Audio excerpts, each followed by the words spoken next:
ज्ञापन दिया है? हमारे क्षेत्र के किसान सिंचाई के मामले में परेशान हो रहे थे। टेल पे नहर का पानी पहुंच नहीं पा रहा था। कोई किसानों की दूसरा पानी भी नहीं हो पा रहा था, किसी का तीसरा पानी नहीं हुआ था। एक तो बिंदु ये था, और जिस पे चर्चा करना था, नहर विभाग के अधिकारी भी थे।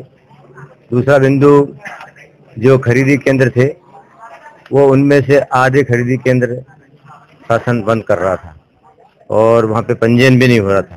किसान 40-40 किलोमीटर दूर पंजीयन कराने के लिए जा रहा था, और यही परेशानी उनको गेहूं बेचते वक्त भी आने वाली थी।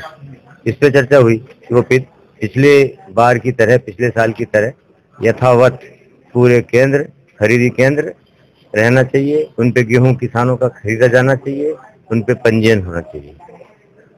नहर के मुद्दे पर क्या चर्चा हुई आपको पानी को लेकर?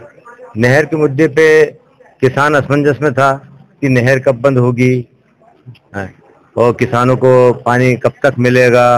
बड़ी मारामारी चल रही थी, टेल तक पानी पहुंच नहीं रहा था। तो उस पर चर्चा हुई।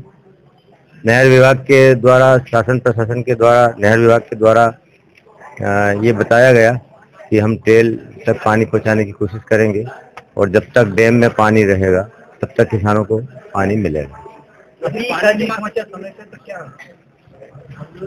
हमने उनको समय दिया है, हमने कि 2 दिन में किसानों को ऐसा लगना चाहिए कि नहर विभाग किसानों के लिए पानी की व्यवस्था कर रहा है, और यदि कल तक भी हमारे किसानों को पानी लेने में कहीं असुविधा हुई या पानी नहीं मिलेगा तो फिर आगे भी हम आंदोलनात्मक कार्रवाई करेंगे, किसानों के लिए लड़ेंगे। और नहरों का पानी तो उन्होंने बोला है कि हम व्यवस्था जमा रहे हैं। कर्ज माफी का मुद्दा इस समय काफी बना हुआ है, उसमें निजी बैंकों का कर्जा माफी हो रहा है, तो उसको लेकर कोई चर्चा हुई है? बिल्कुल चर्चा हुई। हमने अभी 1 तारीख को जिले के तीनों विधायक, हमारे जिला अध्यक्ष और हमारे पार्टी के वरिष्ठ लोग, सब लोगों ने मिलके कलेक्टर को भी मुख्यमंत्री जी को ज्ञापन दिया था, जो कि कलेक्टर को सौंपा था। और उसमें भी ये बात हमने बिल्कुल तत्परता से उठाई थी कि किसानों को जो कर्ज माफ की बात कांग्रेस की सरकार ने की थी चुनाव के पहले, वो उस पर उनको अमल करना चाहिए। 2 लाख रुपए तक का कर्ज माफ करना चाहिए। लेकिन देखने में आ रहा है, जब 2 लाख रुपए तक का किसानों का कर्जा माफ करना है, और ये भी बात सही है, चाहे किसान डिफॉल्टर हो या चाहे किसान रेगुलर हो, सबका 2 लाख रुपए तक का कर्ज माफ होना है, तो फिर इतनी इंक्वायरी, लाल कागज भरवाना, पीले फार्म भरवाना, गुलाबी फार्म भरवाना, हरे फार्म भरवाना, ये सब क्या है? ये नोटंकी करने की जरूरत क्या है? सीधे किसानों के खाते में 2 लाख रुपए डाल दो, चाहे वो किसान डिफॉल्टर हो तो, चाहे किसान रेगुलर हो तो।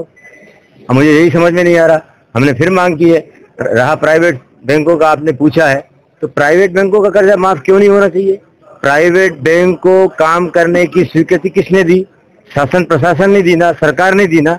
जब वो काम कर रहे हैं, किसानों को ऋण बांट रहे हैं और किसान उनसे ऋण ले रहे हैं, तो उन किसानों का कर्जा माफ क्यों नहीं होना चाहिए? उनका कर्जा भी माफ होना चाहिए। कई विभागों को लेकर लोगों की समस्याएं आती रही हैं, अभी भी कई लोगों ने आपने दिया, तो क्या आने वाले समय में सभी विभागों की समीक्षा बैठक की आप लेंगे? बिल्कुल बैठक लेंगे, एक विभाग की। बहुत सारी समस्याएं हैं, ये तो शुरुआत है।